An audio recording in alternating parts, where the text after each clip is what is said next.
I'm Maria, and I never thought my life could unravel in a single night. Behind the sticky counter of a rundown Chicago bar, I've been pouring drinks and drowning in desperation, trying to keep my crumbling marriage and mounting bills from burying me alive. But last night, under the flickering neon lights, a dangerous temptation walked in. 4 men who saw right through my exhaustion, offering a fleeting escape from the weight of my world. As I sat with them, a forbidden spark ignited, pulling me toward a choice that could shatter everything I've fought for. What did I do in that shadowy back room, and how will I face my husband with this secret burning in my chest? Picture this. I'm standing in front of a cracked mirror in our tiny bathroom, the fluorescent light flickering like it's as tired as I am, casting shadows across my face.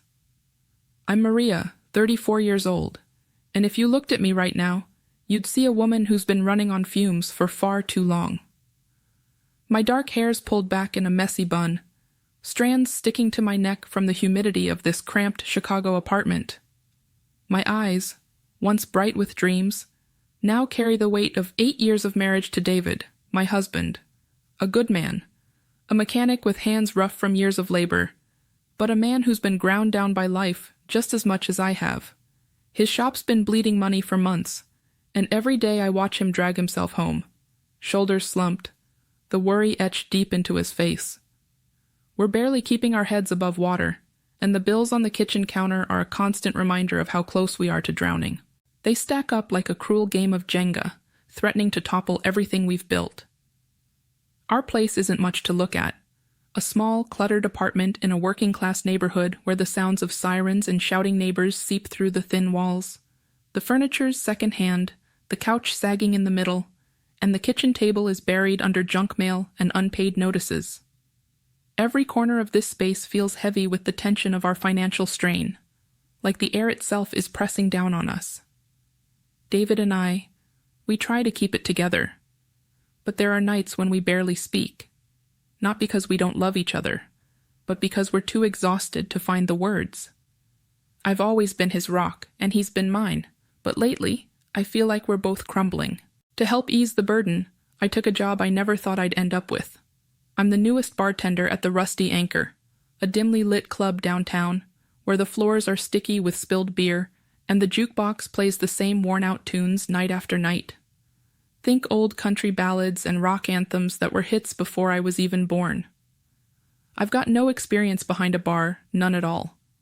But desperation doesn't care about resumes. I needed the money, and they needed someone cheap. So here I am, fumbling through drink orders, spilling more vodka than I pour, and trying to keep up with the seasoned staff who barely give me the time of day. I'm out of my depth, feeling like a kid playing dress-up in a world I don't belong to. My hands shake when the orders pile up, and I've lost count of how many times I've messed up a simple cocktail.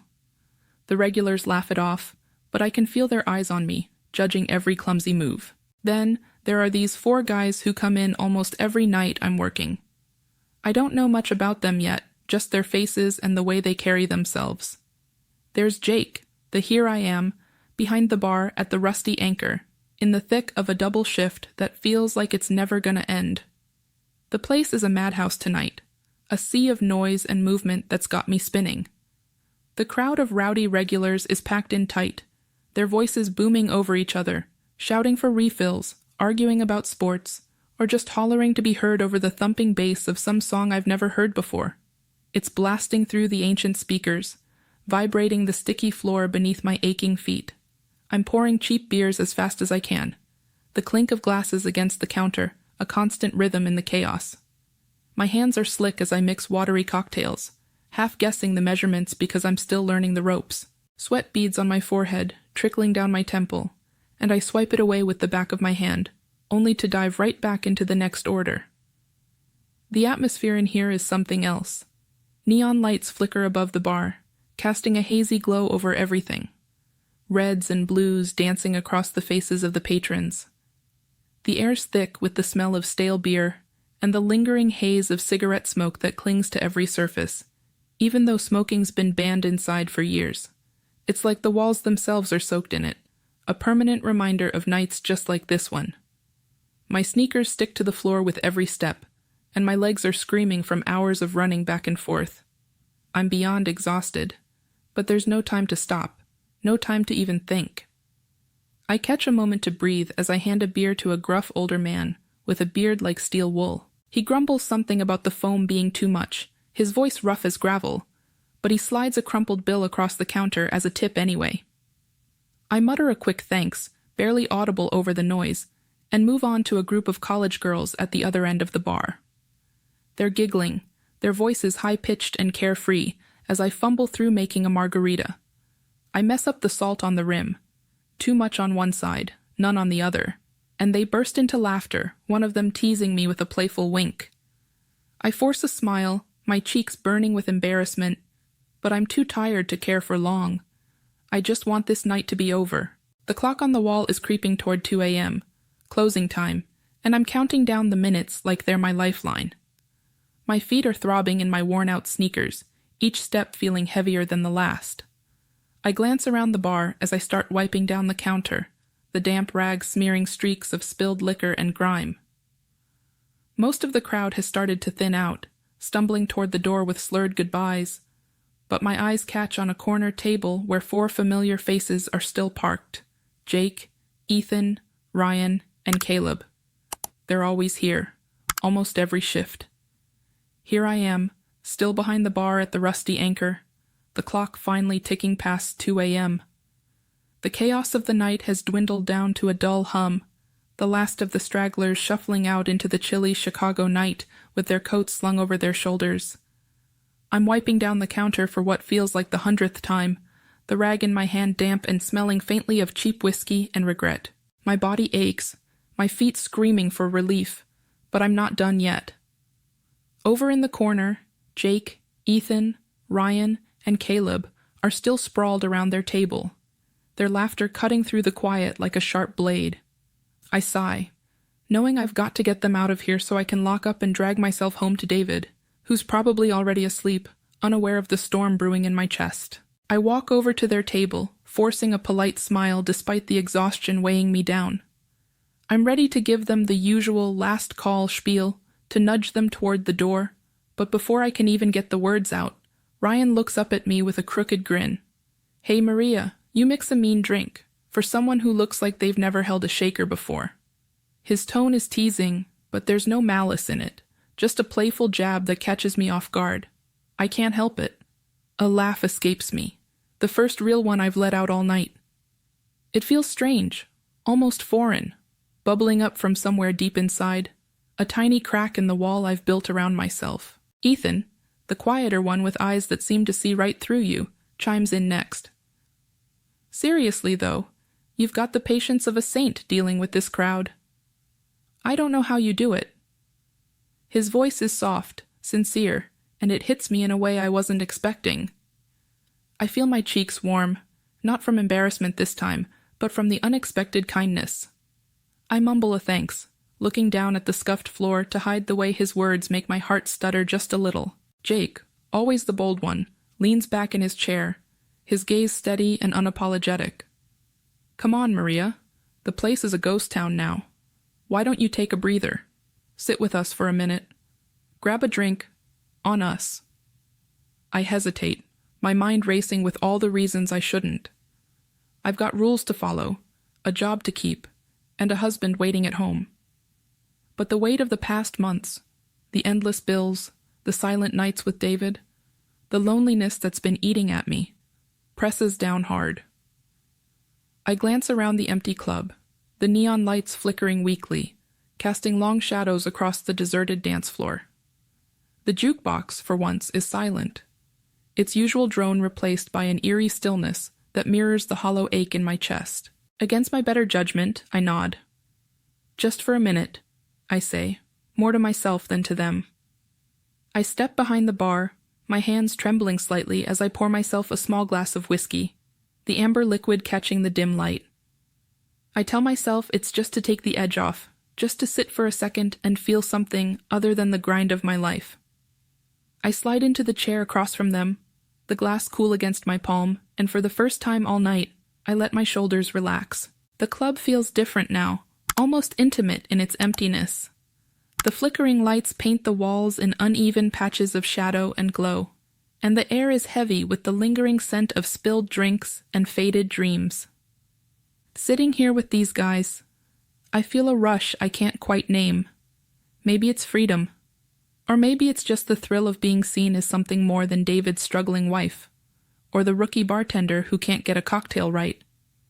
They're looking at me, really looking, and it's like I'm a person again, not just a role I've been forced to play.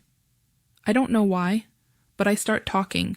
Words spill out of me, things I haven't said to anyone in years. Here I am, sitting with Jake, Ethan, Ryan, and Caleb, the weight of the night still lingering in my bones, but something shifts in the air as I sip that whiskey. It burns going down, a sharp reminder that I'm awake, alive, in a way I haven't felt in months. The conversation flows easily, their voices weaving through the quiet of the empty club, and for a moment, I let myself forget the world waiting outside these walls. But then Jake's eyes lock onto mine, a glint of something unspoken in them, and he leans forward, his tone softer now, almost a whisper. Maria, you've been running yourself ragged. Why don't we step away for a bit? Just you and me. Clear your head. My breath catches. I know what he's suggesting, even if the words aren't explicit. The others don't seem to notice. Or maybe they do, and they're just giving us space. Their chatter fading into background noise. I should say no. I should stand up, thank them for the drink, and get back to closing up. But there's a part of me, buried deep under layers of responsibility and exhaustion, that's screaming to say yes, to chase this fleeting spark of something dangerous, something real. I nod, barely, my voice stuck in my throat, and Jake's lips curve into that small, knowing smile that sends a shiver down my spine. We stand, and I follow him away from the table, my heart hammering so loud I'm sure he can hear it. We're heading toward the staff lounge, a place I've only been a handful of times to grab a quick break or stash my bag. The narrow hallway behind the bar feels tighter than ever as we walk, the walls closing in with every step. The faint hum of the club's air conditioning buzzes overhead, a constant drone that does nothing to cool the heat rising in my chest. My sneakers stick slightly to the floor, each step a small tug, like the universe itself is trying to pull me back, to remind me of where I should be. But I keep moving forward, drawn by something I can't name, something I'm not sure I want to name. My mind is a storm, thoughts crashing into each other with no mercy. I picture David at home, probably sprawled across our sagging couch, fast asleep after another brutal day at the shop. His face, lined with stress even in rest, flashes before me, and guilt claws at my insides, sharp and unrelenting. He doesn't deserve this, whatever this is. He's been my anchor, my constant, through every hardship we've faced. But there's another part of me, a quieter, hungrier part, that's so tired of feeling trapped, of carrying the weight of our struggles day after day. I just want to feel something else, something that isn't exhaustion or despair. I want to feel alive. Jake's ahead of me, his broad shoulders relaxed as if this is the most natural thing in the world. He glances back over his shoulder, that same half-smile playing on his lips, and my stomach flips in a way that both thrills and terrifies me. It's like he sees right through the walls I've built, sees the cracks I've tried so hard to hide. We reach the door to the staff lounge, and he pushes it open, stepping aside to let me in first. I hesitate for a split second, my hand hovering near the frame, but then I cross the threshold, the decision feeling heavier than it should. The lounge is a cramped little space, barely big enough for the sagging couch pushed against one wall, a mini fridge humming faintly in the corner, and a bulletin board plastered with shift schedules and faded notices. The fluorescent light overhead flickers, casting a harsh glow over everything, but it's the quiet that hits me hardest. Out there, in the club, there was always noise, music, laughter, the clink of glasses. But here, it's just us, the silence wrapping around us like a cocoon, amplifying every breath, every small movement. Jake closes the door behind us with a soft click, and suddenly the intimacy of this moment feels suffocating. Electric. I stand there, frozen for a heartbeat in the dim light of the staff lounge, the air thick with a tension I can't ignore. My chest feels tight, like I'm teetering on the edge of something I can't come back from. Jake's just a step away, his presence filling the small space, and I can feel the heat radiating off him, pulling me in despite every warning screaming in my head. I know I should turn around, walk out that door, and lock this moment away before it goes any further. But I don't. I can't. There's a raw, aching need inside me, a hunger for connection that's been buried under years of struggle, and in this suffocating silence, it claws its way to the surface. I take a shaky breath, and then it happens. I let go. I surrender to the impulse, stepping closer, my hands trembling as I reach for him. Our lips crash together, desperate and hungry, like we've both been starving for this without even knowing it. It's a release, a floodgate bursting open, letting out everything I've held in for so long, the loneliness, the frustration, the weight of a life that's felt like a cage. His hands are on me, firm and urgent, pulling me closer, and I don't resist. The roughness of the old couch scrapes against my back as we stumble against it, the fabric worn and scratchy, grounding me in the chaos of this moment. It's a whirlwind, a blur of touch and heat, whispered words I can barely make out over the pounding of my own heart. We're lost in it, in this stolen fragment of time where nothing else exists, no bills, no responsibilities, just this fierce, reckless need. But even as my body gives in, my mind is a storm of conflicting emotions. There's exhilaration, a wild electric thrill that courses through me, making my skin tingle with every brush of his touch. It's like I'm alive again, truly alive, after months of just existing. Yet, underneath that high, there's a growing dread, a shadow creeping in at the edges. I'm betraying David, the man who stood by me through every hardship, who's fought just as hard as I have to keep us afloat. I've crossed a line I can't uncross, and the weight of that realization is already starting to suffocate the fleeting rush of this moment. It's over almost as quickly as it began, the intensity burning out like a match in the wind. I pull away, my breath coming in ragged gasps, my hands shaking as I press them against my chest, trying to steady myself. The reality of what I've done slams into me like a tidal wave, cold and unrelenting. Guilt floods every corner of my being, drowning out the lingering heat on my skin. I see David's face in my mind, his tired, gentle smile, the way he still kisses my forehead every morning, even when we're both too worn out to speak. It's a ritual, a quiet promise that we're in this together, no matter how hard it gets. And I've just shattered that promise. My stomach churns, nausea rising in my throat, and I feel sick, not just with myself, but with the thought of how this could break him if he ever knew. Jake senses the shift in me, his expression softening as he steps back, giving me space. "I'm sorry," he mutters, his voice low, almost lost in the hum of the mini-fridge in the corner. But I can barely hear him over the noise in my head, the cacophony of regret and self-loathing, screaming louder than anything else. I shake my head, not trusting myself to speak, my throat tight with unshed tears.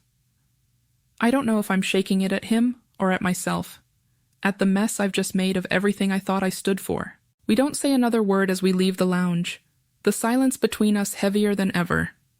My legs feel like lead as I follow him back down the narrow hallway, the sticky floor tugging at my sneakers like it's trying to hold me in place, to make me face what I've done.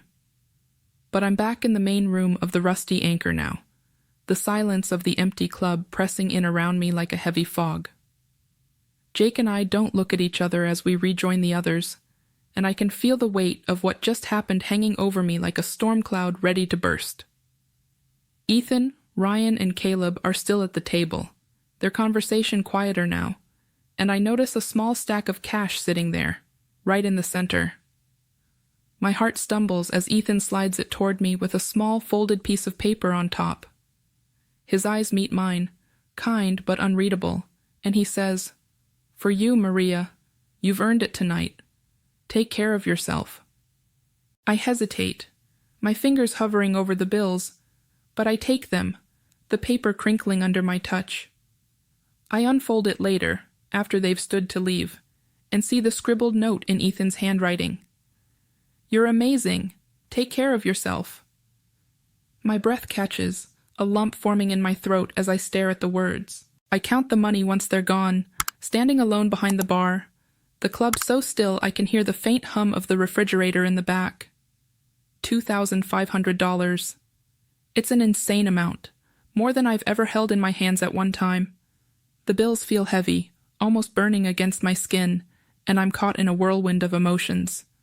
There's gratitude, sharp and unexpected, for their generosity, for this lifeline that could pull David and me out of the hole we've been sinking into. But there's shame too, bitter and gnawing, because I know this isn't just a tip. It feels like a payment, a silent agreement to keep quiet about the line I crossed tonight. It feels like hush money, a reminder of the choice I made in that cramped staff lounge, a choice that's already carving a hollow space inside me. I finish closing up, moving through the motions like a ghost. The last glasses are washed, the counter wiped down one final time, and I lock the register with trembling hands. As I head to the door, I flick the switch for the neon sign outside, watching through the grimy window as the buzzing red and blue letters flicker off, plunging the street into darkness. The quiet is suffocating now, the kind of stillness that forces you to hear your own thoughts, and mine are a tangled mess. I step outside, the cold Chicago air biting at my skin as I turn the key in the lock, the metallic click echoing in the empty night. I stand there for a moment, the weight of the cash in my bag pulling at my shoulder, and I can't shake the feeling that I've locked away more than just the club tonight. The bus ride home at 4 a.m. is a blur of exhaustion and introspection. I slump into a hard plastic seat near the back, my forehead pressed against the cool glass of the window as the city rolls by in a haze of streetlights and shadowed buildings. Chicago is asleep, or at least it seems that way. The streets empty save for the occasional lone figure hurrying through the dark. I stare out at the world passing by, but all I see is the night replaying in my mind. Every moment, every touch, every word. I feel alive in a way I haven't in years, a raw electric energy still buzzing under my skin from the intensity of what happened with Jake. But that thrill is tainted, overshadowed by the betrayal that clings to me like a second skin. I've done something I can't undo, something that's changed me in a way I don't fully understand yet. I think of David, probably asleep in our bed right now, unaware of the storm raging inside me. His face floats into my thoughts, those tired eyes, the way his brow furrows even in sleep, carrying the weight of our struggles. I've always been honest with him, or at least I thought I was. We've faced everything together, no matter how hard it got. But now, there's this secret, this jagged thing I've buried deep, and I don't know if I'll ever have the courage to tell him. How could I don't forget to subscribe, like, and comment if you enjoyed this story? This will help us create more engaging stories for you.